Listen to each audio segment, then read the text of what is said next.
Ahí le va, Doc. Bueno, es una presentación muy cortita, solo son 5 diapositivas, pero bueno, para recordar lo más importante de la vida de este gran personaje. Okay.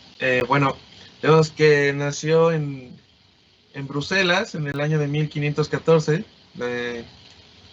y y bueno, nos saltamos su infancia hasta llegar a cuando se graduó de la universidad, en 1537 a la edad de 24 años, graduándose magna cum laude, que significa como con honores, eh, y justo al día siguiente de que se gradúa, lo convierten en explicator chirurgia, que significa que da cátedra de cirugía y anatomía. Después que tenemos que en el año 1538 escribe y publica una obra sobre la flebotomía o sangría, que era un tratamiento que se aplicaba para casi cualquier enfermedad. Un año después, pues también tenemos otra obra suya que se llama Institutiones Anatomicae, que es una versión actualizada del Vademecum anatómico de Galeno. Ahora, 2 años después, descubrió que las investigaciones de Galeno estaban basadas no estaban basadas en disecciones de cuerpos humanos, sino de animales, que siempre eran de simios, y y entonces, debido a esto, él mismo se comprometió a redactar, a escribir un nuevo tratado de anatomía, que es el famoso de Humani Corporis Fabrica, en el año 1543, a la edad de 28 o 29 años. Este fue el primer tratado, se considera el primer tratado moderno de anatomía, y la particularidad de este tratado es que está basado en su propia observación, en su propia experiencia, con la disección de cuerpos humanos. Debido a esto, se le considera como el fundador de la anatomía moderna, por todos la cantidad de aportes significativos que tiene en la enseñanza y en el aprendizaje de la anatomía humana.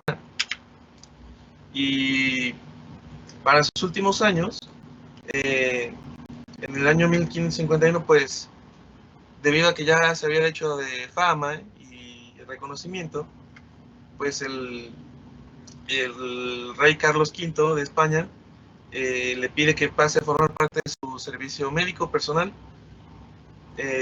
y ahí tras este rey Carlos V abdicar, pues pasó al servicio del siguiente gobernante, que en este caso era Felipe II. Y bueno, ya en su último año de vida, pues tenemos que en el año 1551 él realizó una disección. Bueno, estaba en una cirugía en un cuerpo vivo. Él quería, estaba dando como cátedra a otros médicos, por lo que entendí, y debido a esto, que como eran un cuerpo vivo, debido a esto fue juzgado por la Inquisición y le condenaron a muerte. Pero como el rey Felipe II pues era muy cercano a Andrea Vesalio, pues logró que le perdonaran la pena de muerte, realizando una peregrinación a Jerusalén. Pero durante este viaje, pues el barco en el que iba navegando, pues naufragó en una isla cerca de Grecia, y pues ahí estuvo 3 años más de náufrago y murió. Ahora, como resumen, vamos a tener aquí los aportes más significativos en la vida de este personaje. El primero, pues, es que él sustituye la anatomía de Galeno por otra más fiel a la realidad, que está basada en su propia experiencia. Y debido a esto, pues él corrige la mayoría, bueno, casi todos los errores que había escrito Galeno, debido a que pues Galeno ya sabemos que todo basaba sus obras en la disección de animales, no de humanos. Entonces, también tenemos que Andrea Vesalio pues también realizó muchos descubrimientos. Ahí en el documento que leí mencionaba que descubrió las 4 cavidades del corazón humano, bueno, entre otras muchas cosas más. Y también por esto describe con mucha claridad las partes anatómicas del cuerpo humano y, y también se reconocen que las ilustraciones que él usaba, los dibujos que él incluyó en su obra, pues eran muy precisas, aparte de que pues estaban, no sé si, pues estaban en posiciones como muy bellas, como muy románticas, por así decirlo. Y artísticas. exacto, exacto, eso es lo que estaba buscando.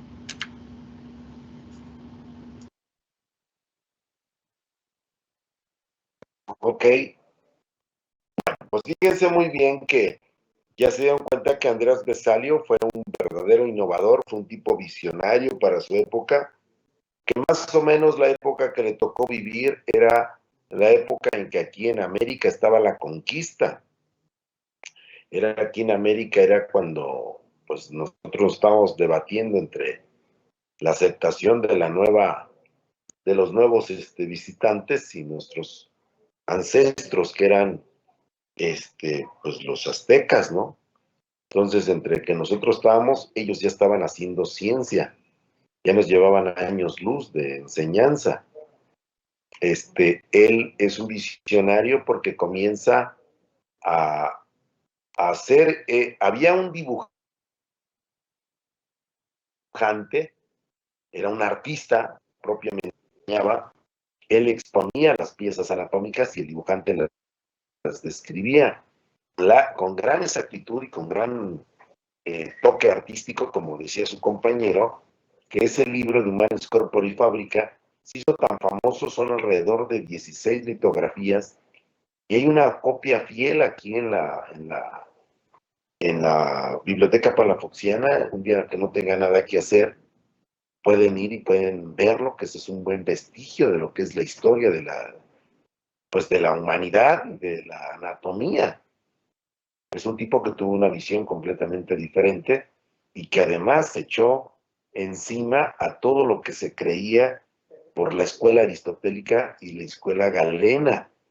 Sin embargo, en ese tiempo la iglesia estaba tan involucrada en la vida social, estaba en el mejor de sus momentos la Santa Inquisición, que fue sometido a un juicio por esta institución y fue condenado a muerte. Y lo que dice su compañero tiene toda la razón. Ese barco donde lo mandan pues a dar un recorrido por Oriente, pues naufraga y él se queda por allá y finalmente pues esa Santa Inquisición pues termina destruyendo a uno de los científicos más prolíferos que pudo haber dado la humanidad.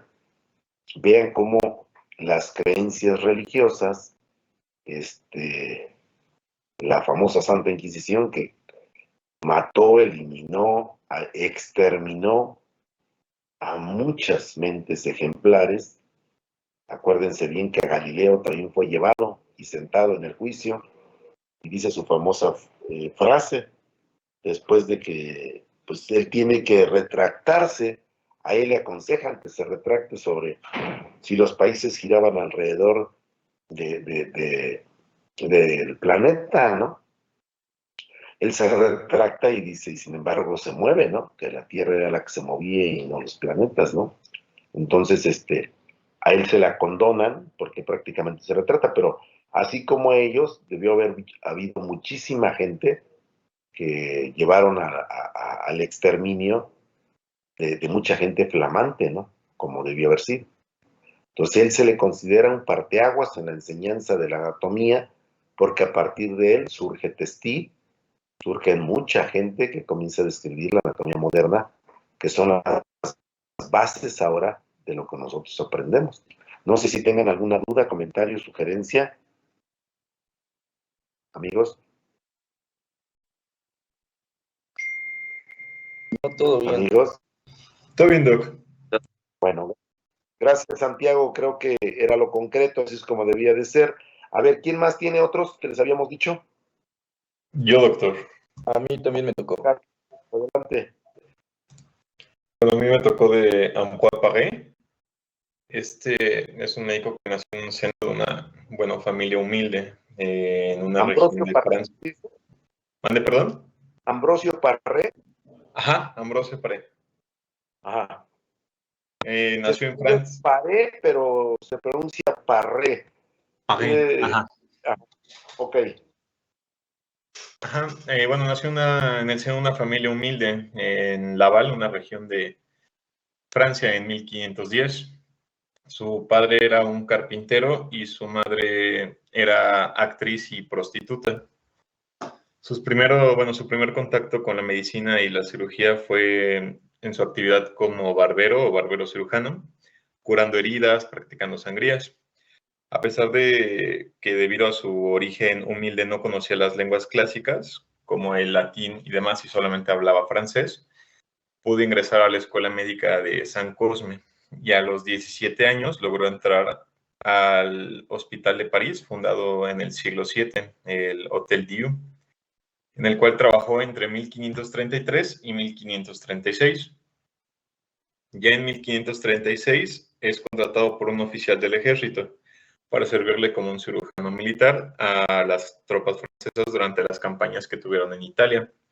En su primer misión, que fue el año siguiente, se presentó a la guerra de Piamonte durante el asalto al rey Francisco I y no obstante, bueno, aquí cabe mencionar que practicó la medicina para todos, tal cual. Jamás se negó a auxiliar absolutamente a nadie. Paré no conocía distinciones ni por raza ni nada, ya que atendía tanto a protestantes, a católicos, españoles, franceses, alemanes, flamencos o italianos. Todo aquel que requiriera su ayuda durante esa guerra, no solamente hacia su bando. Durante esta época, bueno, la biografía dice que las armas de fuego eran disparadas a muy corta distancia, por lo cual las heridas normalmente quedaban llenas de pólvora, lo cual hacía que estas empeoraran. Además, pues no estaba contemplado el tratamiento de las mismas en los tratados de Galeno, por lo cual se tenía esta opinión de que la pólvora envenenaba la herida y para tratarlo utilizaban aceite de sauco. Durante este tiempo que estuvo Parré en la guerra, hizo su primer descubrimiento, ya que no tenían aceite de sauco, por lo cual creó su propio remedio contra el dolor producido por las armas de fuego. Este consistía en yema de huevo, sangre de paloma, aceite de rosas y trementina. Una vez que empezó a aplicar esto, al día siguiente notó que pues sí tenía cierta eficacia su invento. Posterior a todo esto, en la batalla de Dauvillers, aplicó por primera vez la técnica de la ligadura de arterias a los muñones por amputación. Aunque esta ya era conocida, no se había aplicado a las amputaciones por el trauma además. Los muñones eran cauterizados con hierro rojo vivo y esto era muy poco efectivo, incluso pues los pacientes terminaban falleciendo. Para atar los vasos utilizaba forceps y puntos de sutura. Y bueno, el éxito de Paré con esta técnica significó un inmenso avance para la cirugía. En 1545 publicó un tratado sobre el tratamiento de las heridas por arma de fuego. Este se llamaba Método de tratar las heridas causadas por arcabuces y otros bastones de fuego y aquellas que son hechas por pólvora de cañón. Esta publicación es considerada uno de los hitos en el arte quirúrgico. En 1553 publica la segunda edición de esta obra y en 1561 mandó a imprimir su obra Anatomía Universal del Cuerpo Humano. publicando también otros tratados del tratamiento de heridas y enfermedades. Tuvo también un papel destacado en el desarrollo de la obstetricia, mostrando que era posible dar la vuelta al niño antes del parto cuando se presentaban complicaciones debido a su posición. Otras de las aportaciones fueron la técnica más adecuada para la extracción de proyectiles y la utilización de tubos para drenar abscesos, bragueros para hernias y prótesis de miembros amputados.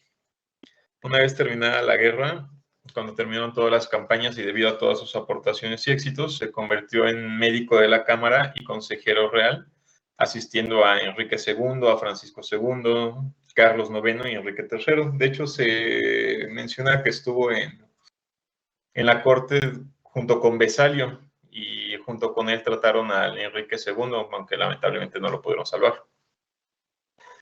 Finalmente, la Escuela de Medicina de la Universidad de París acabaría por concederle en 1584 el bonete de doctor en medicina debido a sus logros y murió en la ciudad de París el 20 de diciembre de 1590 a los 80 años de edad.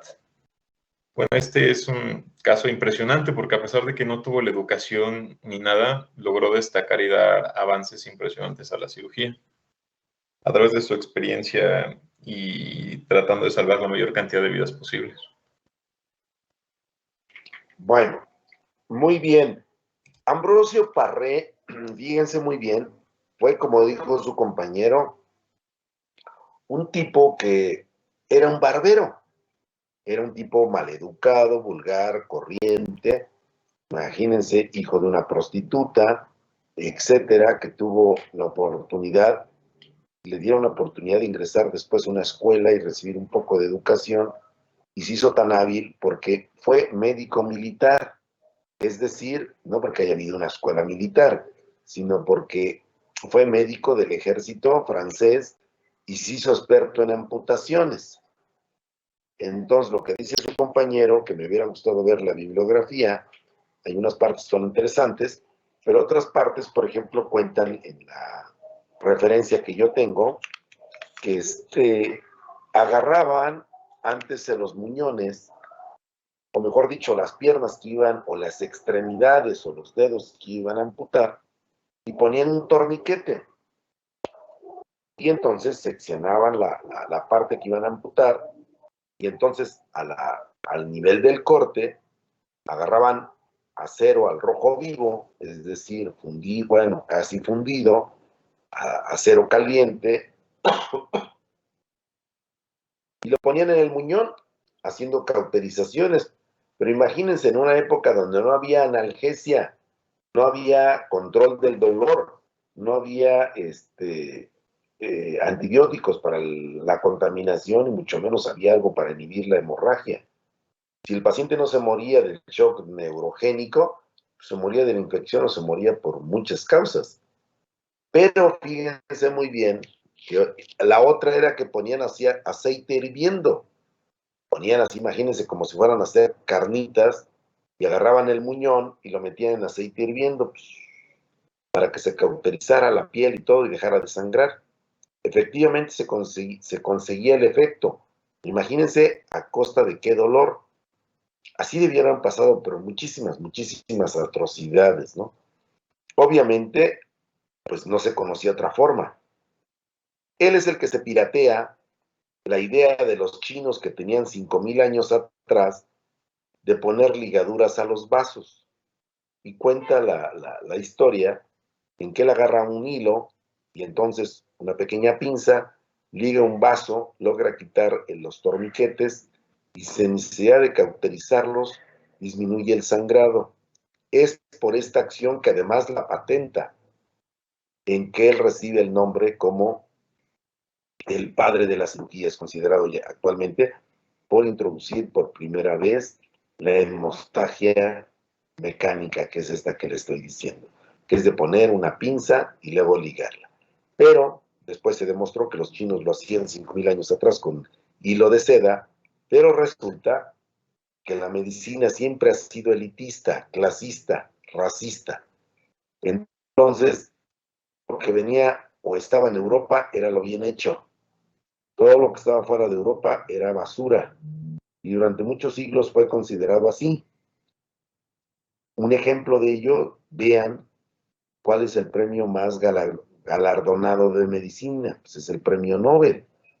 Y no, ese premio Nobel no lo da Nicaragua, ni lo da no sé, China o Japón, lo dan los europeos.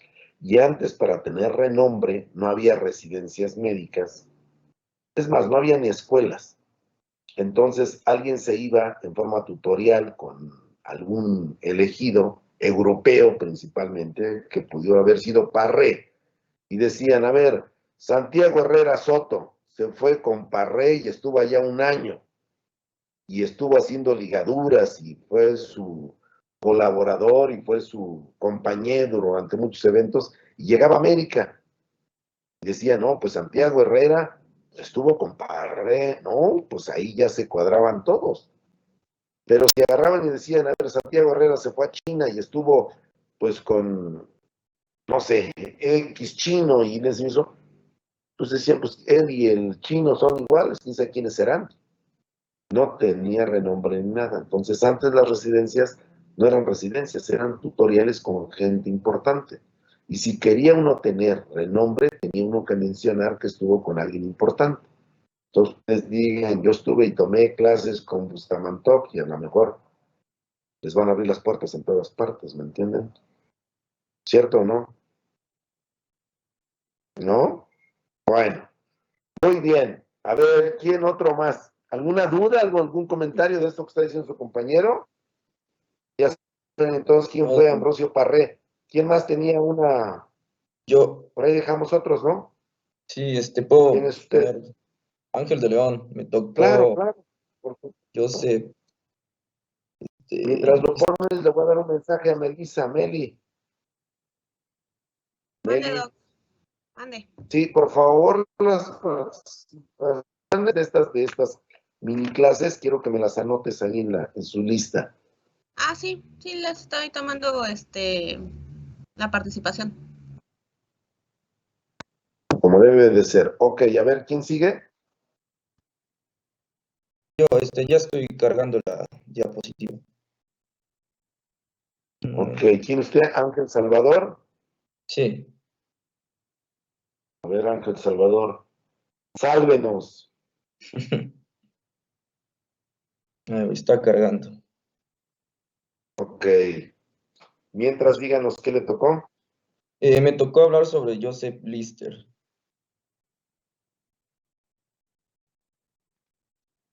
A Joseph Bueno, Lister. Ah, claro, ajá, el padre de la asepsia y la antisepsia.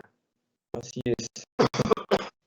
Bueno, ya se ve la diapositiva, ¿verdad, compañeros? No, yo no lo veo, no soy tu compañero. ¿Ya se Sí, ve? sí se ve, compañero. Ok, Bueno, bueno, toca hablar así. Ajá. Ya se ve, Doc, ya la ve.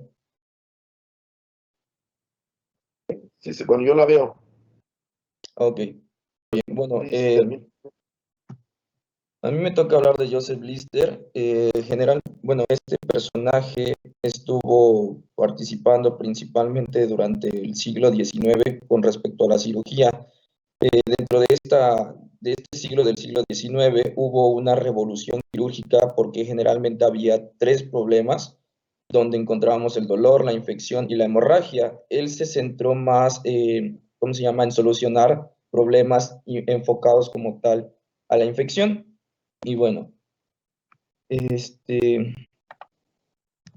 sé por qué no pasa.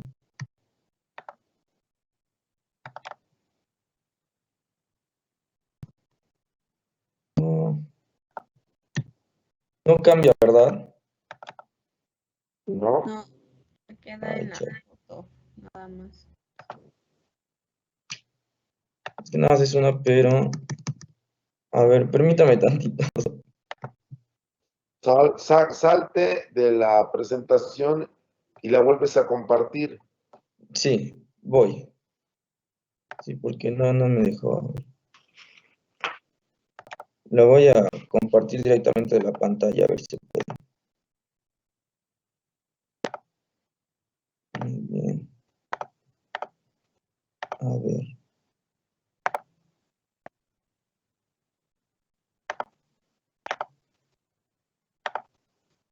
¿Ya se ve la pantalla? Ya. Ya se ve. Ok. Ahí está.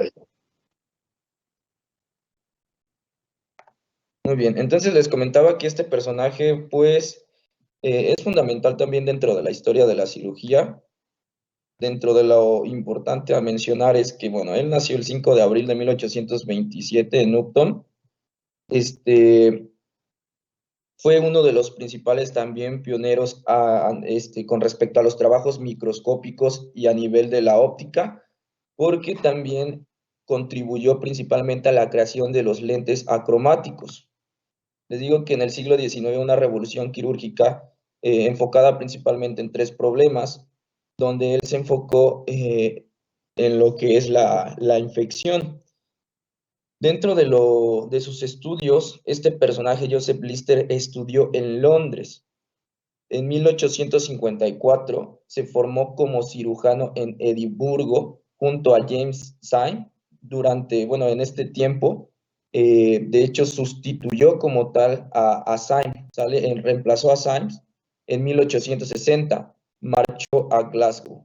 ¿Sale? Entonces, si se dan cuenta, es uno de los principales pioneros, como mencionó el doctor, o es considerado el padre de la técnica antiséptica, de la asepsia y antisepsia, ¿sale? En 1877, en Londres, fue nombrado profesor del King's College. Ese es otro punto importante a tomar en cuenta. De ahí, cuando marchó en 1860 a Glasgow y que reemplazó a James Symes, de hecho, bueno, dato curioso, se casó con su hija de James Symes, ¿vale? Ahí entonces, en esta clínica quirúrgica de Glasgow, tuvo uno de los principales problemas que contribuía prácticamente en esa época del siglo XIX. ¿Cuál era ese tipo de problemas? Que la mayoría de los pacientes ingresados, en este caso el 30 al 50% de los enfermos que ingresaban a esta clínica, generalmente presentaban diferentes infecciones. ¿Sí? Eran pacientes que presentaban gangrena, que presentaban erisipela, que presentaban epidemia y edema purulento. Y realmente la mortalidad con ese tipo de ingresos era aproximadamente de un 75%. Pero, ¿qué sucede? Obviamente, con antecedentes históricos, como en este caso también Pasteur, Lister siguió ciertos, ahora sí que fundamentos de Pasteur, donde trasladó las nociones del terreno en la cirugía, especialmente en casos de fracturas abiertas, porque recuerden que Pasteur mencionaba que, por ejemplo, las infecciones se daban por diferentes agentes que se encontraban en el medio externo, y en este caso llegaban a una zona de lesión también y empezaban a generar infección. Y él, Joseph Lister, pues tomó como fundamento a Pasteur, y entonces se dio cuenta que las fracturas abiertas o las fracturas expuestas tenían mayor complicación. Y en esta clínica quirúrgica de Glasgow, donde los pacientes presentaban también ciertas fracturas, en este caso fracturas abiertas o expuestas, tenían una mayor probabilidad de contagiarse o de generar una infección. Se dio cuenta también que, por ejemplo, en las fracturas, ahora sí que pequeñas, tenían una resolución más rápida y tenían menos complicaciones e incluso a veces no había infecciones. ¿Y qué sucedió después? Entonces, él se dio cuenta, por medio de diferentes estudios, que habían ciertos componentes que podrían contribuir a que no se generara la infección. En este caso, que existiera material purulento. Por lo tanto, él, por medio del ácido fénico, obtenía alquitrán de hula. ¿Sale? Este alquitrán de hula fue por cierto tiempo, durante la época donde él estuvo contribuyendo, una forma de antisepsia para evitar como tal las infecciones. ¿Sí? Entonces, aquí hubo una reducción importante de la mortalidad, principalmente pues donde él estuvo trabajando, que fue en esta clínica quirúrgica de Glasgow, ¿sí? Ya la mayoría de pacientes que entraban, ahora sí, o que eran ingresados por medio de este ácido fénico y el alquitrán de hula, que es el que se obtenía de este ácido fénico, la mortalidad disminuyó de un 75% a un 15%. Entonces, por eso es considerado también el padre de la asepsia y antisepsia. Uno de sus trabajos importantes con el cual contribuyó fue en el año de 1857, publicó el trabajo titulado Nuevo tratamiento de las fracturas abiertas y los abscesos, ¿vale? Porque él se daba cuenta realmente de la problemática que existía, ¿no? A nivel de la cirugía. Y por último, bueno, esta técnica antiséptica fue prácticamente un poco mejorada, que al final de cuentas ya no se utiliza tanto, pero esta técnica antiséptica, por medio del ácido fénico, recuerden que se obtenía este alquitrán de hula, entonces lo que él hacía era, por medio de compresas de esta agua fénica, generar la antisepsia en la zona de lesión, principalmente en estas fracturas abiertas. Y bueno, su nombre es importante también porque lleva, ahora sí que está recordado por medio de un agente que es Listeria monocytogenes, ¿vale? Entonces, es un importante pionero de la cirugía, así como de otros, en otras áreas, como en este caso la microbiología.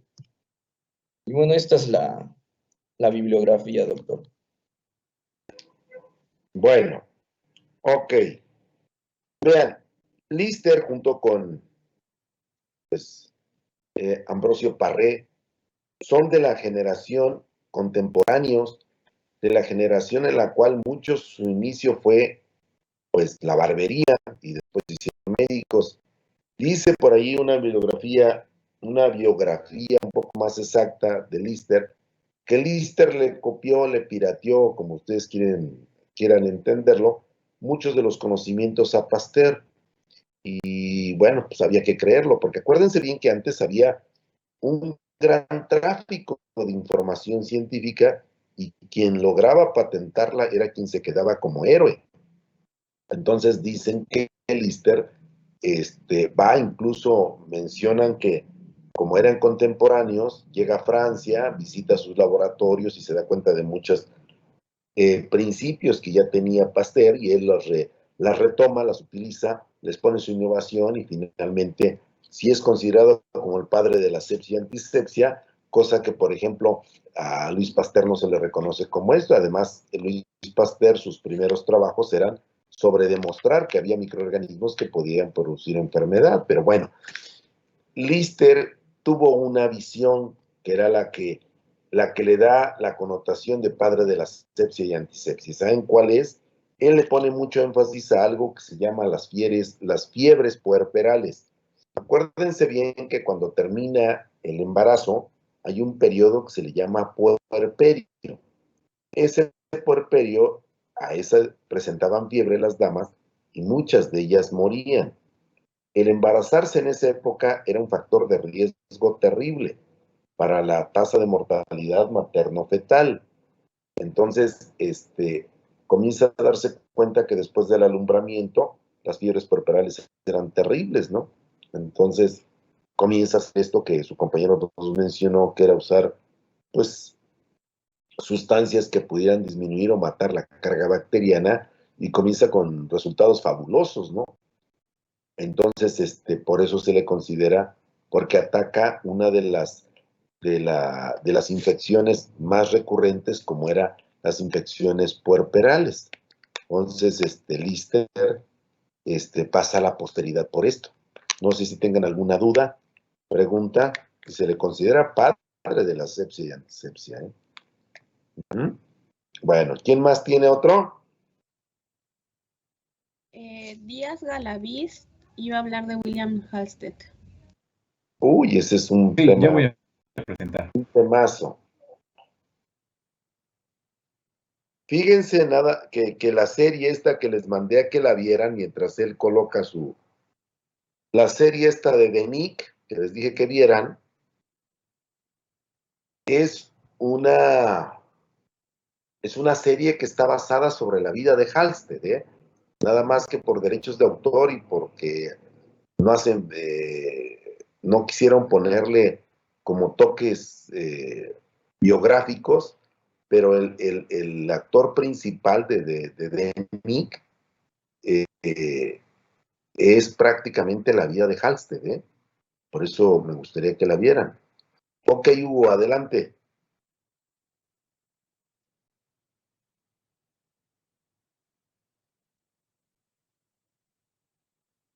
¿Ya sale la presentación? Ahí está. A ver.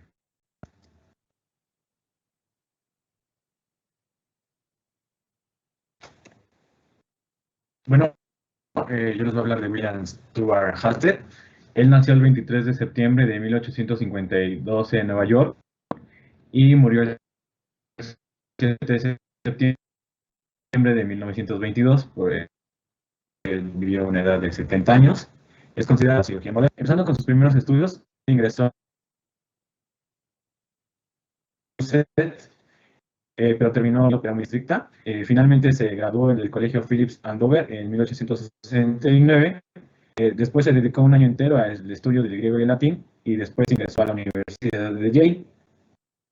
Ahí fue asistente de John Dalton. Pues bueno, creo que todos conocemos un poco sobre John Dalton. Después obtuvo el título, es un título anglosajón, en 1874. Y bueno, ya le dieron el título de médico por el Colegio de Medicina de México. Bueno, su internado en el Hospital Bellevue en Nueva York entre 1876 y 1877, y pues ya como médico es un año en el Hospital de Nueva York, 1877 a 1878. Durante este tiempo él creó un registro de pulso y respiración en el que usaba apodos y curvas de varios colores. Bueno, después él se Europa durante 2 años, de 1878 a 1880, y está en Viena, en Leipzig y Würzburg. Ahí va a estudiar junto a otros grandes, bueno, otras grandes figuras de la época, como fueron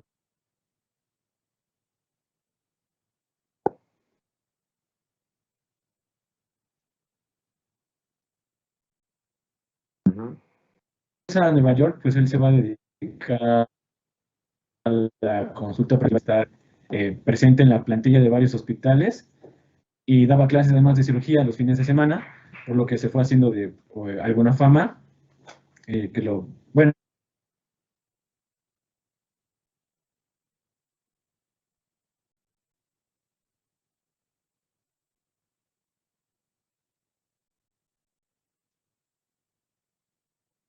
a Baltimore en el 800 para trabajar en colaboración, para investigar en el recién creado laboratorio de patología en Baltimore.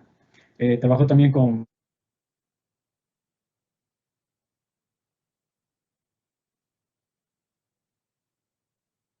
después la voy a mencionar. Realizaron investigación para la curación de heridas en perros y también para estudios quirúrgicos de la tiroides en estos mismos animales. Va a ser nombrado primer cirujano jefe del hospital John Hopkins, de la Universidad John Hopkins en 1890, y después profesor de cirugía de la Escuela de Medicina en 1892. En esta imagen se puede ver es una foto de una operación donde está Halsted, es quien está operando. Bueno, su asistente de quirófano fue Carolina Hampton. Esta asistente pues tenía una dermatitis que él se dio cuenta que era acusada por los antisépticos que se usaban en el quirófano, así que él le mandó a fabricar a la firma Goodyear unos guantes de goma. Esta firma es la misma de los neumáticos, bueno, que después harían neumáticos, y pues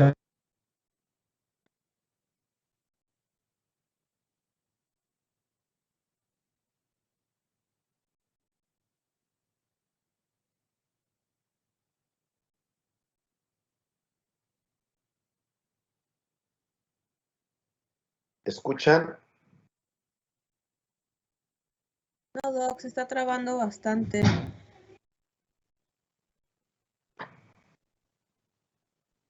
Bueno, Hola, hola, hola, ¿nos escuchas?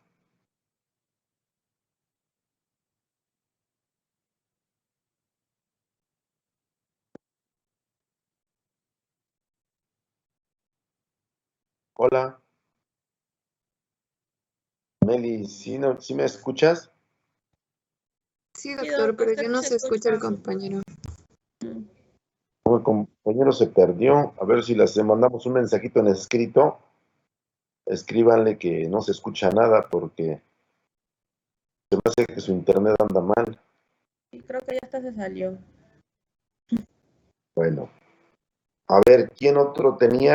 Lo vamos a repetir. Bueno, vean, mientras a ver si se conecta. Halster es uno de los médicos norteamericanos más prolíferos que se pueden imaginar. Él pasa a la posteridad porque él crea una pinza para la hemostasia que se conoce como mosquito actualmente, pero su nombre oficial pues es una pinza Halsted. Crea puntos de sutura, está el famoso punto Halsted, que después, ahora que estén, se los vamos a enseñar. Pero por lo que es más reconocido es porque él introduce a la cirugía la utilización de guantes, como estaba explicando su compañero.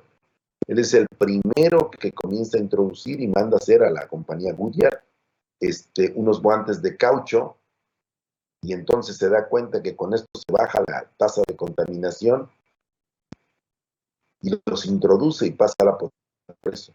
A él también se le atribuye, fíjense muy bien, la creación de los residentes en cirugía. Importantísimo, ¿no? Cosa que persiste hasta nuestros días. No sé si quieran agregar algo. Doctor, ¿ya me escuchó? ¿Ya? Bueno, perdón, es que se me trabó aquí la compu, pero ya quedó. Bueno, sí, como usted decía, bueno, como estaba más bien yo diciendo, él introdujo los guantes después de que pues todos empezaron a ver que el asistente los usaba, se empezó a hacer, bueno, fue más continuo su uso hasta que se quedó ahí como una costumbre y ahora pues ya es como una normativa el uso de los guantes, pero pues todo empezó porque él observó que le causaba una dermatitis a Carolina, con la que después iba a terminarse casando en 1890.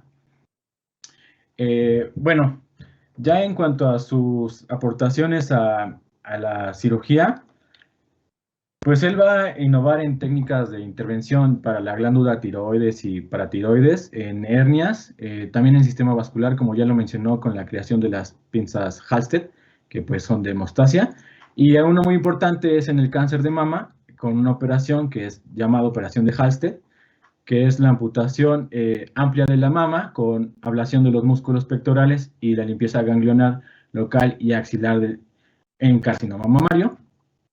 Él decía que los tejidos sospechosos debían ser extirpados en una sola pieza y con gran exéresis de la piel. Hay un síndrome que es conocido síndrome de Halsted y que es edema posoperatorio del miembro superior tras la amputación de la mama. También él postuló la teoría halstediana, en la que él decía que el cáncer se va a desarrollar y extender en diferentes etapas y que estuvo vigente por mucho tiempo, y bueno, las dividía en tres etapas, que era una etapa local en la que el cáncer se desarrollaba sobre el órgano en el que aparecía, después una etapa locorregional en la que se extendía a los ganglios linfáticos regionales por medio de porque ayudaba a la circulación linfática, y una etapa sistémica en la que el cáncer se extendía por medio de la sangre a órganos a distancias, lo que sería considerada como una metástasis. Como ya había mencionado, él crea una sutura de Halsted que es parecida a la colchonero. También introdujo el uso de un tejido de gutapercha en el drenaje, que es algo así como el caucho o látex. También introdujo el uso de apósitos de hojas de plata y la transficción de tejidos sangrantes. Y pues creó los departamentos de ortopedia, otorrinolaringología, urología y radiología en el John Hopkins. Durante 1884 él va a estudiar las propiedades anestésicas de la cocaína, pero pues cayó en una adicción, por lo que tiene que ser intervenido y rehabilitado en 1886.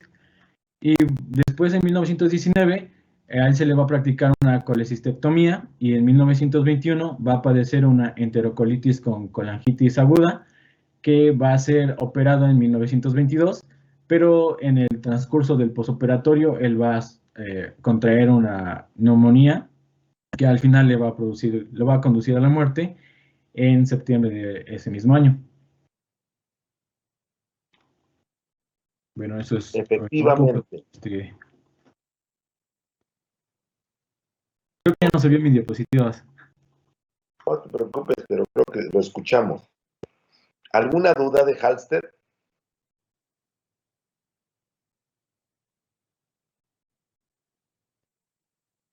¿Dudas?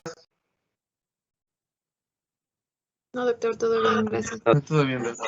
Bueno, No, doctor, todo bien. Gracias. fíjense bien que la vida de Halsted es una vida prolífera desde el punto de vista científico. Sin embargo, desde el punto de vista de paciente, pues padece y sufre lo que pues finalmente le va a condicionar la muerte y muere por una complicación, por una infección nosocomial, por una neumonía, de lo que ahora pues la mayor parte de la gente pudiera perecer, ¿no?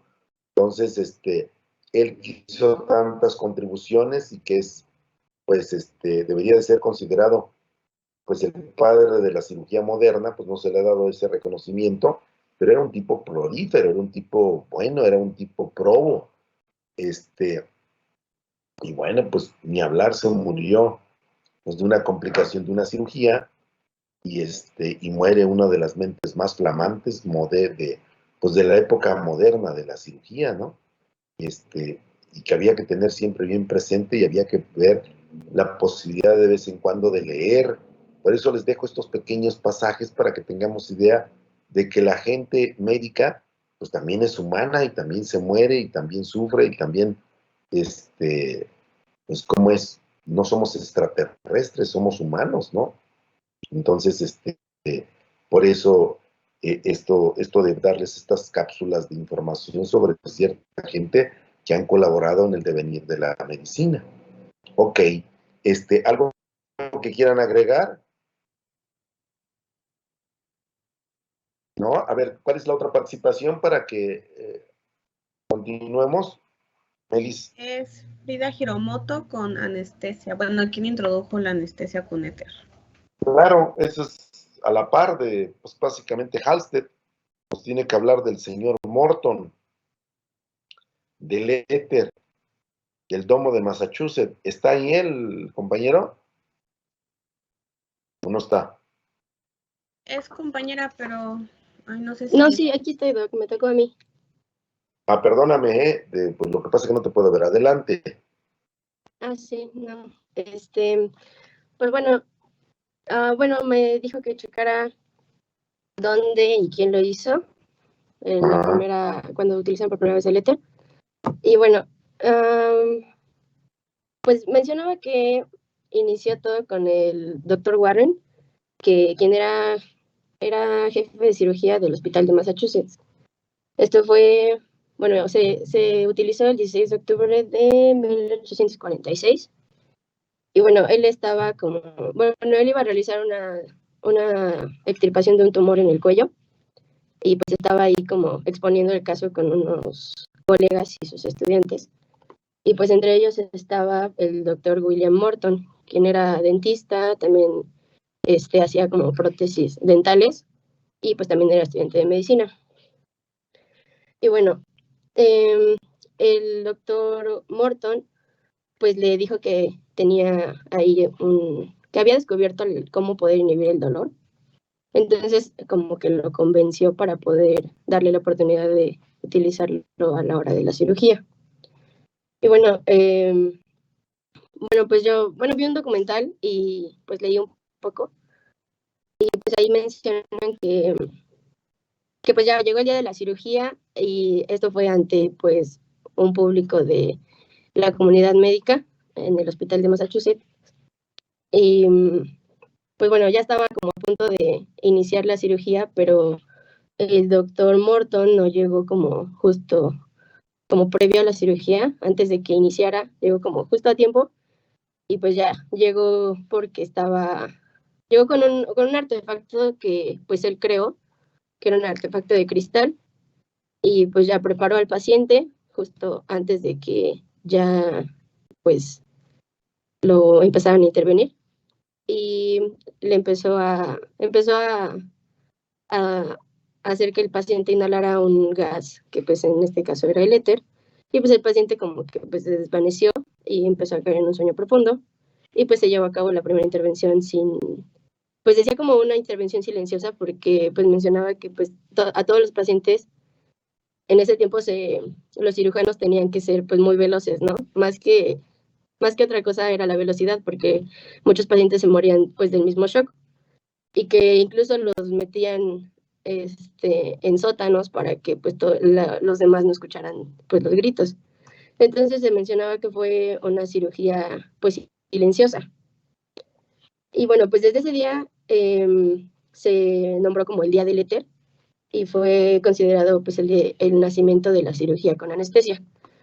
Pero bueno, en realidad Morton no fue el primero que pudo administrar una sustancia para inhibir el dolor, sino fue un doctor de Hartford, que era el doctor Horace Wells, que también era un dentista. En ese tiempo se utilizaba lo que es el conocido gas de la risa, que es el óxido nitroso, y pues bueno, el doctor Horace se dio cuenta porque en ese tiempo como que en circos y en lugares pues como para que la gente se fuera a divertir, pues solamente se dedicaban a que la gente pasara a inhalar el gas y pues se divertían. Entonces en uno de esos momentos que estaba como de audiencia el doctor Horace, vio que una de esas personas que había inhalado el gas se golpeó y le preguntó si se había pues lastimado. Y pues le dijo que no había sentido ningún dolor, entonces ahí fue como que quiso unirlo con lo que él se dedicaba a hacer, y lo empezó a implementar con sus pacientes. Entonces él pudo realizar una extracción de un molar sin dolor. Y eso fue 2 años previo a lo que hizo el doctor Morton en el hospital de Massachusetts. Entonces, pues el doctor Horace realizó muchas intervenciones para familiarizarse más con, en ese entonces, el gas de la risa, y pues después llevó la idea con el doctor Morton, quien era pues uno de sus colegas, porque también era dentista, y lo empezaron como a estudiar más, lo llevaron a la Escuela de Medicina de Harvard, ahí pudieron como contactar con el doctor Warren, y pues como que les organizó igual una exposición ante cierto grupo de médicos, pero esa vez pues fracasaron, porque, bueno, el paciente también era, creo que, una extracción de un diente, pero a la hora de que le pusieron el gas y todo el procedimiento que habían estado realizando, pues no funcionó, y el paciente empezó a sentir mucho dolor. Entonces todos lo tacharon de pues ser un charlatán, pero pues resulta que al parecer no funcionó porque no utilizaron como la dosis adecuada, y pues como no estaba sumamente estudiado, pues no sabían cómo implementarlo bien. Entonces, pues después de todo eso, el doctor Horace pues se regresó a su ciudad, pero el doctor Morton fue el que pues siguió como estudiándolo hasta que, o sea, como que la idea inicial fue el gas de la risa. Él siguió como estudiando cómo poder inhibir el dolor, y ya fue por eso que empezó a descubrió el uso del éter. Entonces, pues fue en realidad el doctor Morton, con ayuda del doctor Warren, pero quien inició con todas estas ideas fue el doctor Horace, pues él realizó la primera intervención sin dolor. Y pues ya, eso fue lo que encontré. Ok. Miren, como se habrán dado cuenta, antes había una gran disputa por la obtención del conocimiento, como ahora, ¿no? Pero quizá antes más. Entonces se pirateaban los trabajos de uno y otro.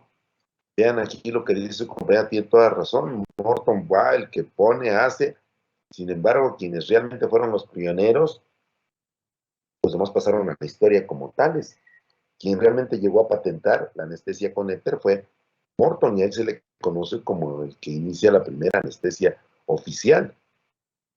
Pero siempre se ha dado eso. Entonces, quien patenta primero, pues es el que lleva los créditos, ¿no? Entonces, yo espero que algún día ustedes en algún foro o en algún documento me informen que ustedes innovaron o inventaron algo. Entonces me va a dar mucha alegría de que así sea, ¿no? Entonces, si esa gente con la ignorancia de la época, con la ignorancia de la tecnología, pudo hacer muchas cosas, ¿por qué ahora que ustedes son expertos, que son, pues, como es, dominantes de la tecnología, pudieran tener muchísimo más efecto en el conocimiento? ¿No lo creen así? ¿No lo crees así, Beatriz?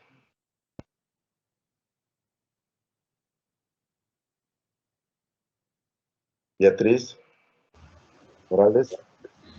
Sí, doctor, es que se me estaba trabando el audio, pero... Como ven, entonces, pues bueno, hay muchísimas cosas que podríamos hablar de la gente de entonces, pero bueno, vamos a continuar con la clase, ¿de acuerdo? Al final les digo cuál va a ser la tarea de mañana.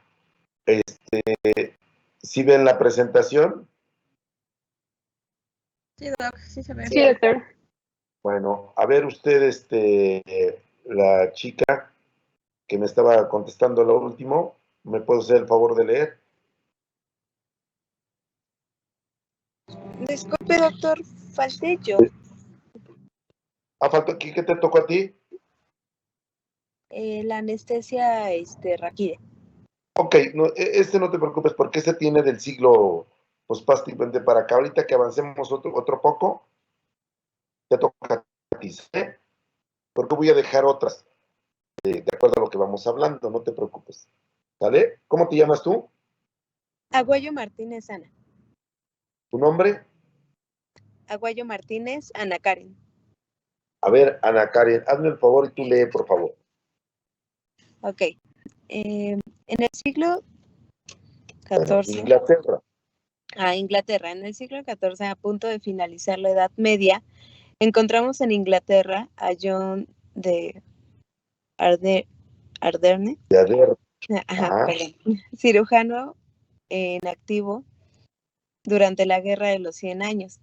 Entre las leyendas forjadas a su sombra se cuenta la de una intervención de fístula anal, en la que era especialista, por lo que cobró 100 chelines al contado y otros 100 por cada año que viviera el paciente. Esta predilección, 100 por cada año que viviera, esta predilección por la patología anorrectal le ha valido el título de padre de la proctología. Entonces, vean también este señor que estábamos terminando lo que es la Edad Media y estamos entrando al Renacimiento, igual se le considera el padre de la proctología porque se hace verdaderamente visible sus atributos sobre pues las afectaciones del ano y de las hemorroides. Y entonces se le considera como el padre de la proctología. Ok,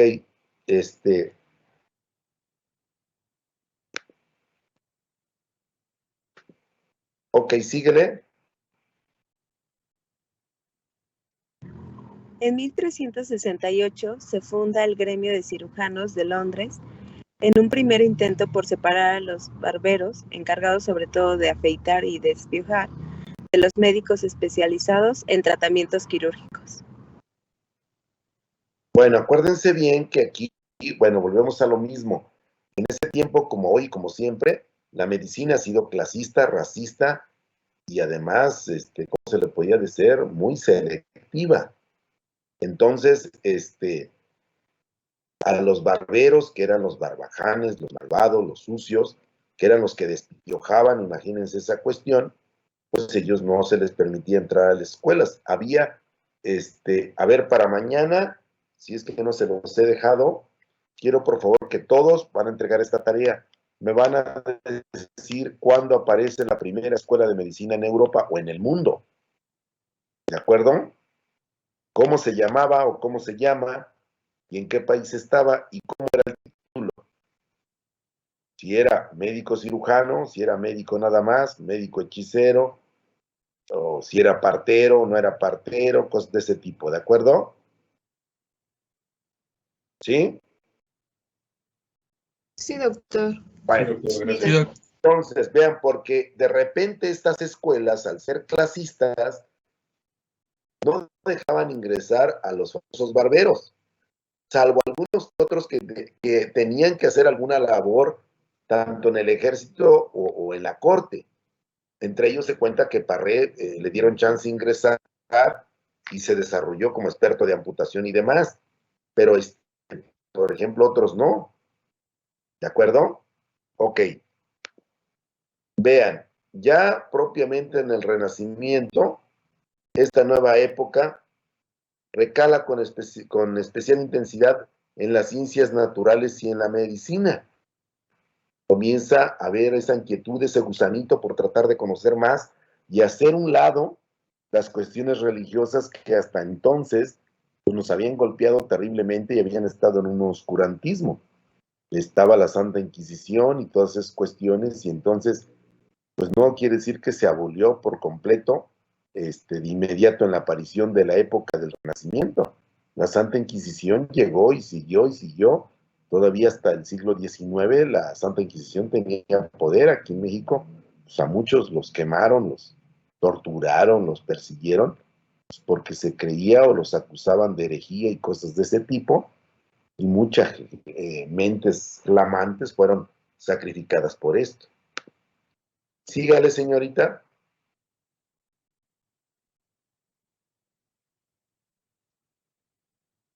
Señorita.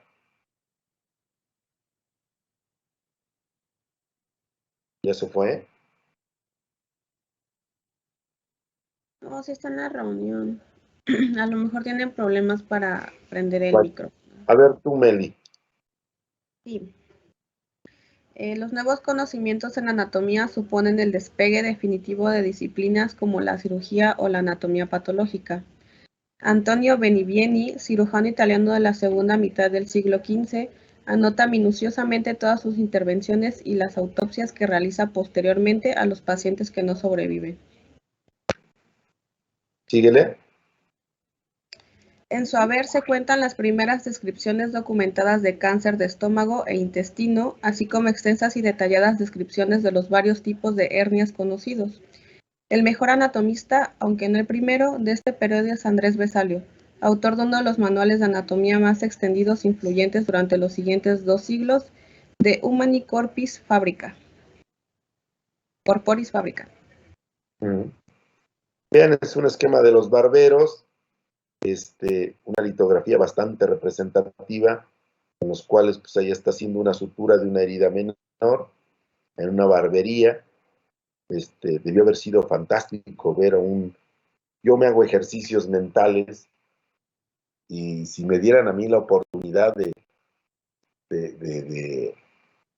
regresar en el tiempo, yo siempre me he imaginado, intentaría ver 3 cuestiones que son así como mis deseos mágicos y me encontrara yo Aladino.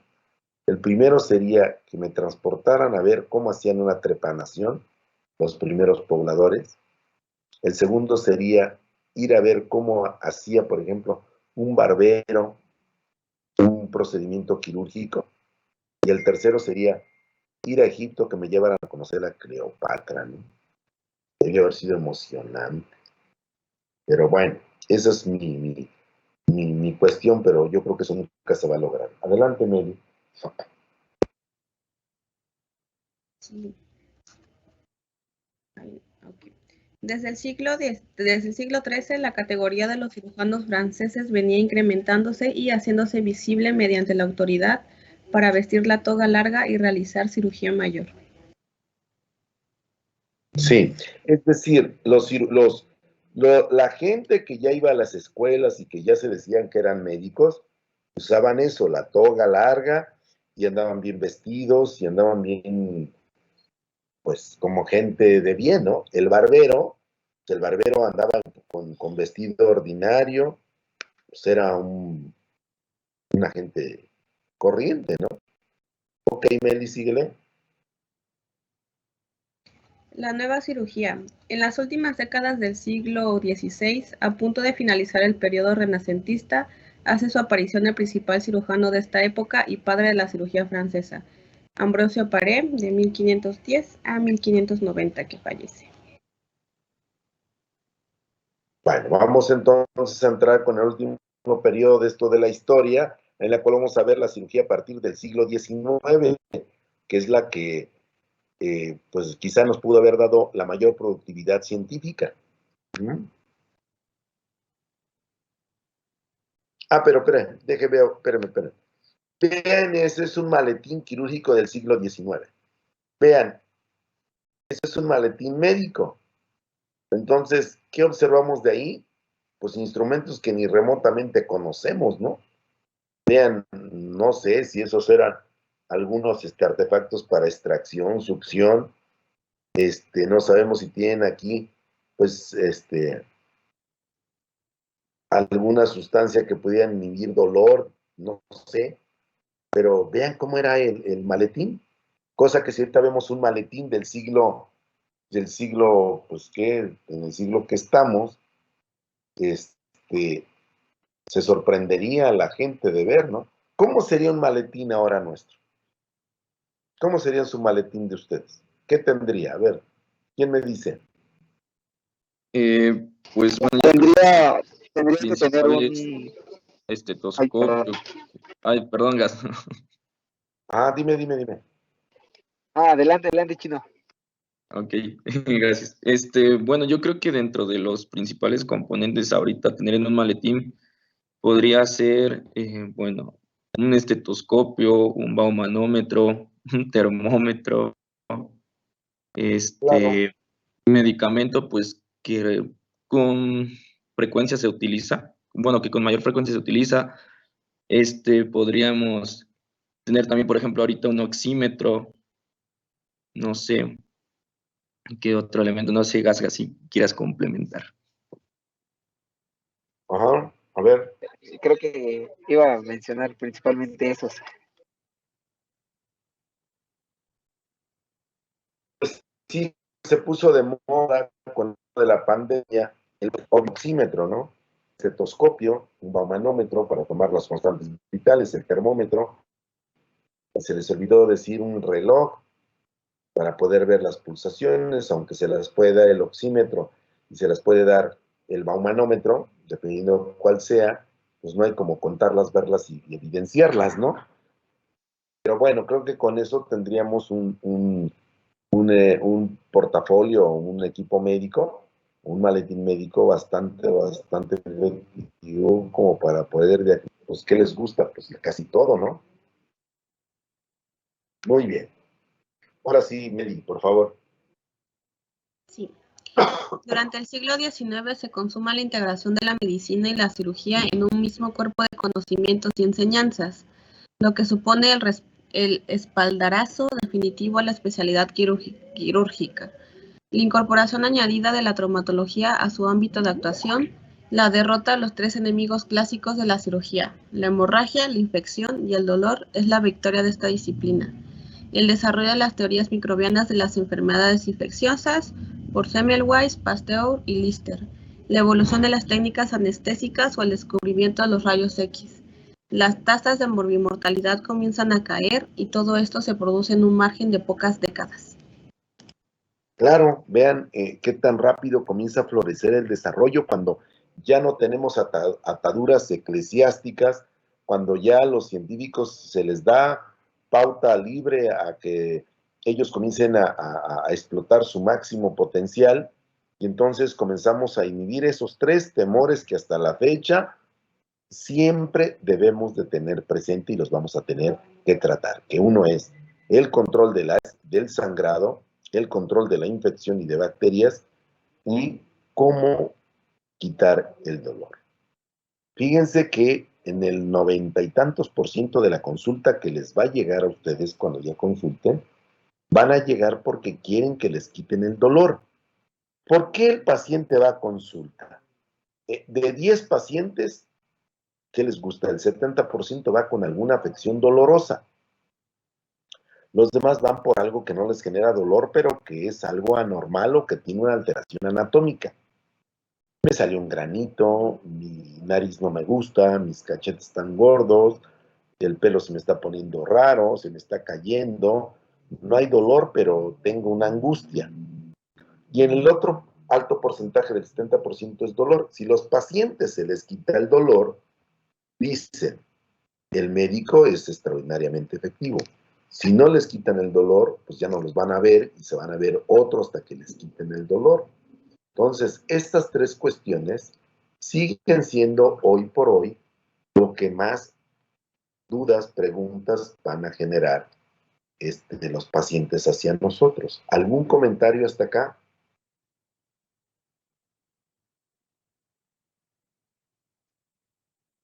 ¿Algún comentario? No, doctor, todo bien, gracias. A ver, les voy a hacer una pregunta. ¿Se podrá morir ahora una persona por dolor? Estamos hablando hoy en el 2022. Pues, doctor, si me permite. Claro. Ok. Creo que, bueno, sabemos que de las principales afecciones que causan dolor y un dolor, pues, ¿cómo se diría? Poco controlable. Actualmente la medicina en los cuidados paliativos, pues ya está muy avanzada en esto del control de dolor. Entonces, propiamente de dolor, no creo. No se podría morir uno. Sí hay situaciones donde es muy difícil de controlar, pero de dolor no. Es mi opinión. A ver, ¿alguien pudiera decirme si en la actualidad alguien se pudiera morir de dolor? Amigos. Pues bueno, yo concuerdo también con Gasca. No creo que realmente un paciente se pueda morir de dolor, sino que tal vez de los signos o la enfermedad o la patología que esté viviendo como tal o esté desarrollando, pero como tal de dolor, ¿no? ¿Alguna otra opinión? Doctor. ¿Sí? Bueno, yo considero como los compañeros que tampoco podrían morir de dolor. Tal vez no se puede inhibir por completo en algunos pacientes, pero pues ya hay medicamentos que pues que les permiten tener una vida diaria normal en lo que cabe y tener un dolor controlable. Ya no es como que mueran por eso. A ver, ahora la siguiente pregunta sería, ¿se podría morir hoy, que es 12 de enero del 2022, alguien de una hemorragia? Estamos refiriendo a hemorragias quirúrgicas, ¿eh? Porque pues allá afuera alguien le mete un cuchillo y pues se muere de choque hipovolémico, ¿no? Alguien le arrancan una mano y se puede morir por choque hipovolémico, pero me estoy refiriendo a un procedimiento quirúrgico que se muera por hemorragia. ¿Será posible eso? Dependería bastante del estado del paciente, ¿no, doctor? O sea, cómo esté ingresando a este procedimiento quirúrgico. Porque si es una persona... La pregunta es muy simple. ¿Se puede morir sí o no? Sí. Claro, por supuesto que se mueren, se siguen muriendo. Claro. A pesar de toda la tecnología, la gente se muere. Y se muere por hemorragia, por shock hipovolémico, por dos cosas. Una, por falta de pericia del médico. Y la otra, por no decirlo crudamente, por desconocimiento del médico, ¿eh? O sea, ¿cómo quiero decirles? O sea, hay cirujanos que no miden el riesgo y que hacen cosas que no deben de hacer. Y entonces cuando eso sucede, el paciente puede vaciarse en fracción de minutos y el paciente se va, se muere, hemorragia, ¿eh? O sea, y hay muchos casos bien documentados y demás de casos que se han muerto y se siguen muriendo por falta de pericia del médico, ¿eh? O sea, sí se mueren. Ahora, ¿se puede morir un paciente por infección hoy? Sí, también. Pero por supuesto, ahora hay una gran gama de agentes patógenos, ahora hay resistentes, ahora hay esporas, ahora hay enfermedades nosocomiales y de hecho la gente se muere en los hospitales cuando se hace crónico la estancia por enfermedades nosocomiales, que son las más terribles, las resistentes, las que no se logra dominar la infección. A ver, en un ejemplo rápido, ¿qué sucede, por ejemplo, si nosotros tenemos, imagínense que tenemos en la mesa el arsenal de antibióticos, ¿no? ¿Qué les gusta? Que en el número 1 que tengamos la penicilina sódica cristalina, ¿les parece? Y el último que tengamos una quinolona de 5ª generación y que la pudiéramos comparar con un arma. ¿Qué sería la penicilina sódica cristalina? Pues quizá una piedra, ¿no? ¿Y qué sería la quinolona de 5ª generación o el imipenem o la vancomicina? Pues sería una bomba nuclear, para que tengan la relación, ¿no? Entonces, llega el paciente y el medicamento, dice Goodman y Gilman, se le debe dar el tratamiento con antibióticos pensando primero en el agente patógeno más frecuente que pudiera condicionarlo. Después, hay un medicamento específico para cada agente patógeno. Pero hay sus excepciones porque hay la resistencia bacteriana. A ver, vamos a poner un ejemplo. Vamos a pensar un ejemplo, ¿cómo es? A ver, vamos a poner para verlos. Ahí estamos. Vamos a pensar que Goku, si conocen a mi amigo Goku, bueno, vamos a pensar que Goku se enferma de apendicitis. Y entonces llega al hospital, se le perfora el apéndice y hace una peritonitis. Y entonces, de acuerdo a la flora colonizante del apéndice, mandamos el tratamiento para eliminar la infección de la peritonitis.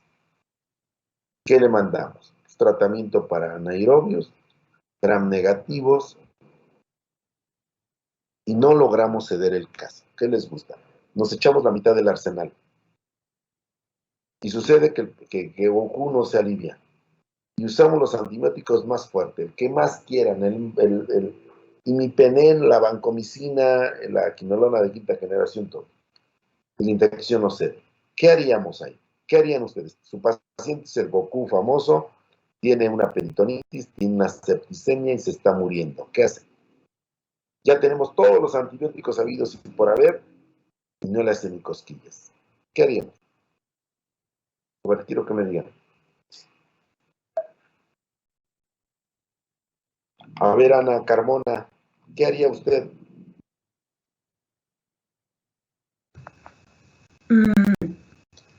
Pues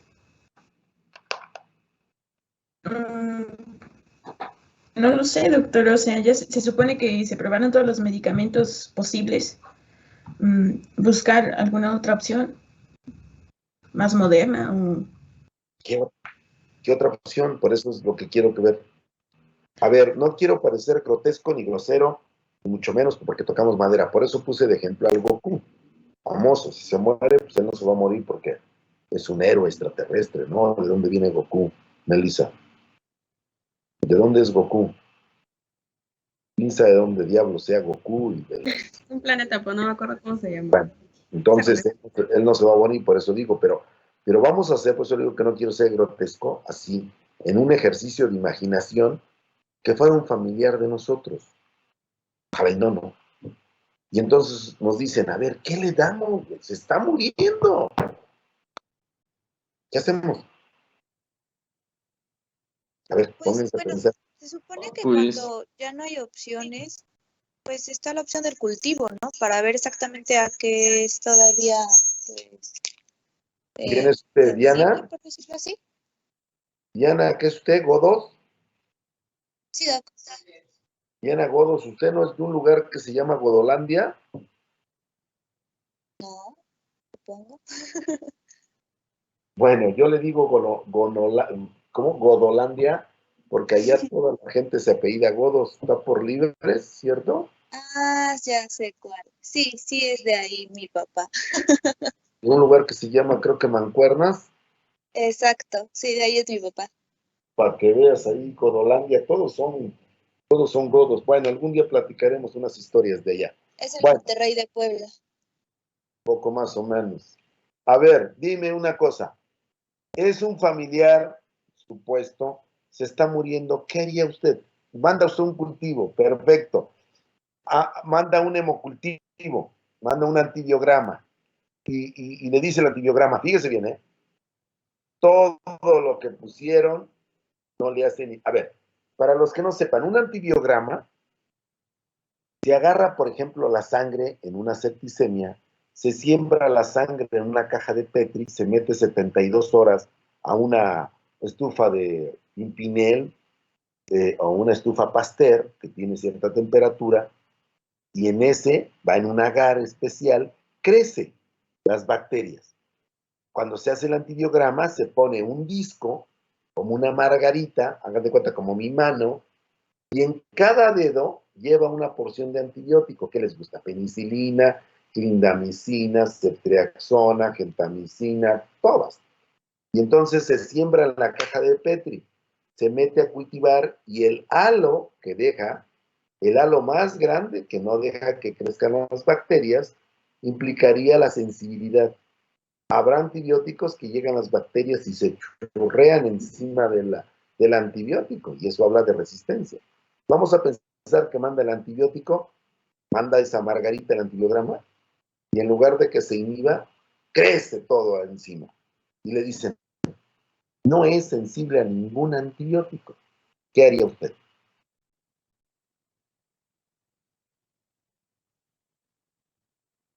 Bueno, piensen también los demás. Yo le pregunto a Diana, porque fue la que opinó. Pero a ver, ¿quién quiere participar? ¿Qué harían? Está muriendo el pariente, pues. Pues es que realmente, bueno, de hecho han salido estudios actualmente donde se supone que la resistencia antimicrobiana va creciendo, ¿no? Entonces, en lo personal yo siento que ya no habría pues mucho que hacer. De hecho, actualmente pues muchos pacientes mueren por lo mismo, por la resistencia a todos los antibióticos. Pues incluso se maneja. Exactamente pasa eso. Llega un momento en que ya no hay herramientas. Y entonces el paciente está confinado, entra en el premortem y se va a morir. Y de hecho, de eso se muere la gente que está en los hospitales que dicen, se murió de neumonía. Por ejemplo, como Halsted, que entró y lo operaron y se muere de neumonía en el hospital, se murió por eso. Se murió porque en ese momento no se contaba con antibiótico adecuado para contrarrestar. ¿Se acuerdan de ese presidente medio tocadiscos que estaba en Venezuela, de apellido Chávez? Bueno, él se fue a Cuba porque sentía que los cubanos eran, se das de cuenta, como la octava maravilla en el mundo, y se fue a operar de una prostatectomía por una hiperplasia prostática. Y fue y lo operaron, y la técnica, el urólogo la aplicó y le quitó la próstata sin mayor problema. La problemática es que en el posoperatorio adquiere una infección nosocomial. Y para no hacerse las largas, él se complica y finalmente muere por una infección nosocomial. Y entonces hay muchísima gente que ahorita en este momento se está muriendo por infecciones nosocomiales porque ya no hay otra cosa que hacer. ¿Por qué creen ustedes que ahora se pide bueno, al menos aquí en México, y es una falacia, la famosa receta de antibióticos? ¿Por qué creen que se pida? Dicen, si no me trae usted su receta, no le vendo nada. Que Pues eso no funciona, porque van con el delincuente del CIMI y por 20 pesos te da la receta y te compras tu antibiótico. 20 pesos te cuesta que te haga la receta. ¿Por qué creen que es? Yo Pues creo se que supone es, que se... Ay, perdón, adelante. yo creo que es para evitar la automedicación, o sea, porque, pues no sé, cualquier persona tiene algún síntoma y va por antibiótico. No. Bueno, en parte tiene usted razón, pero principalmente se hace Para para evitar no la crear resistencia. resistencia, más que pues, la automedicación.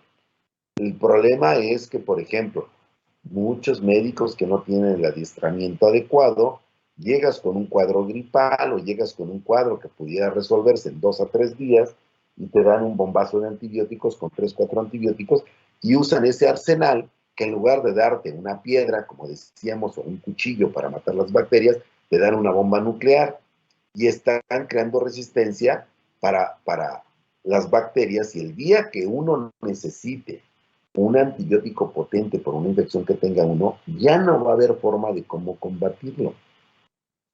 Se supone que día a día hay avances en el desarrollo de los antibióticos y que puede haber un antibiótico que sea pues verdaderamente más potente que los que existan, pero mientras no, es decir, imagínense así que nos diera, bueno, ojalá nunca suceda, pero que nos diera una infección nosocomial terrible, ¿cómo salimos de eso?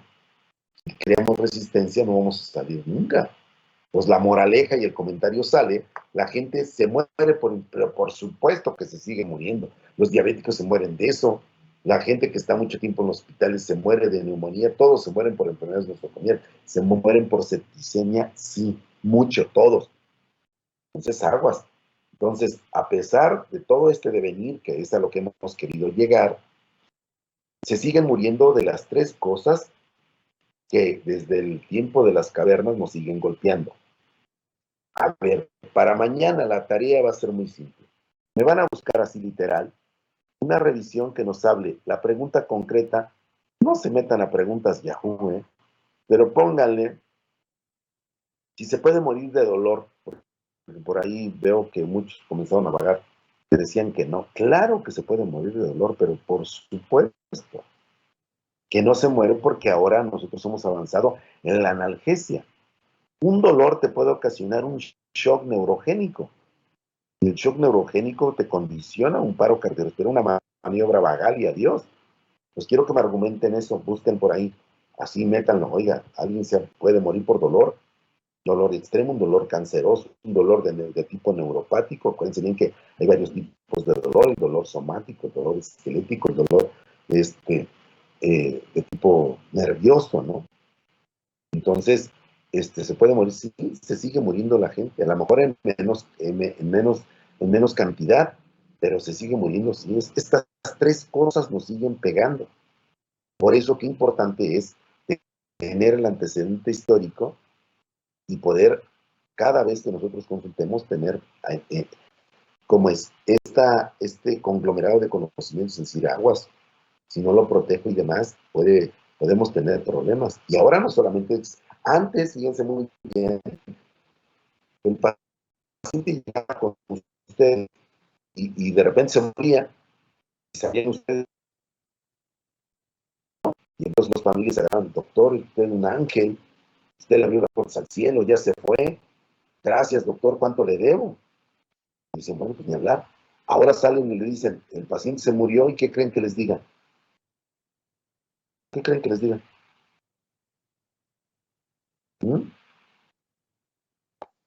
Pues hasta intentan demandar. No intentan, los demandan. Hasta que no se demuestre lo contrario, ustedes son culpables. Ustedes lo mataron. Entonces, la situación ha cambiado. Por eso es importante que tengamos el conocimiento verdaderamente exacto.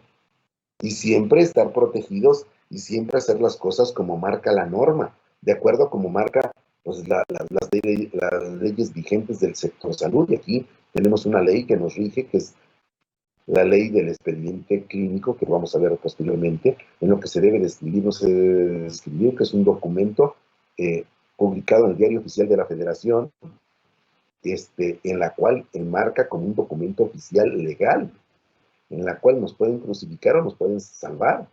Entonces, después vamos a hablar de la famosa norma 004 del expediente clínico, en la cual vamos a ver todo esto que estamos viendo y diciendo, ¿no? Pero la gente se sigue muriendo por esos 3 elementos, ¿sale? Bueno, entonces creo que ya vimos un buen boceto de lo que, o un panorama, pues así a ojo de pájaro, es decir, muy ligero, de lo que ha sido la historia de la cirugía y de la medicina. Hay mucho que leer, para los que les guste la historia, pues yo les recomiendo que la lean, es muy bonita, son cosas verdaderamente extraordinarias. Bueno, hay un documental verdaderamente serio, y por favor, esto es de tarea, quiero que lo vean, tarda 50 minutos, está en Netflix y está doblado, no hay ningún problema. Esa serie se llama Haces de Bisturí, anótenlo por favor. Y el capítulo específicamente, el capítulo 2, porque son alrededor de 6, el capítulo se llama Divino Cerebro. Este Divino Cerebro es del doctor Alfredo Quiñones Hinojosa. ¿Alguien sabe quién es el doctor Quiñones, Alfredo Quiñones Hinojosa?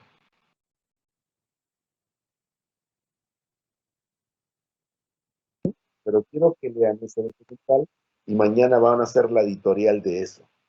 Quiero que me vean y la intención de ver eso es despertarles el gusanito de la enseñanza, del estudio, de la dedicación y de la grandeza de ser médico, que es donde están ustedes. Yo siempre he considerado que ustedes ya son de un ente diferente a todos los demás. Todos tenemos que ser diferentes y tenemos que tener un comportamiento diferente. Tenemos que vestir diferente, tenemos que hablar diferente, tenemos que ser diferentes porque ustedes van a tratar pues a mucha gente. ¿De acuerdo? Bueno, entonces mañana empezamos con tiempos fundamentales de cirugía y hablamos de la famosa del divino cerebro, ¿de acuerdo? Cuídense mucho, nos vemos Frida, Melissa, Diana, Andrea, Beatriz, Ángel, Ana, cuídense mucho, me dio gusto verlos hoy. Nos vemos, doctor, hasta luego. Hasta mañana. Igualmente.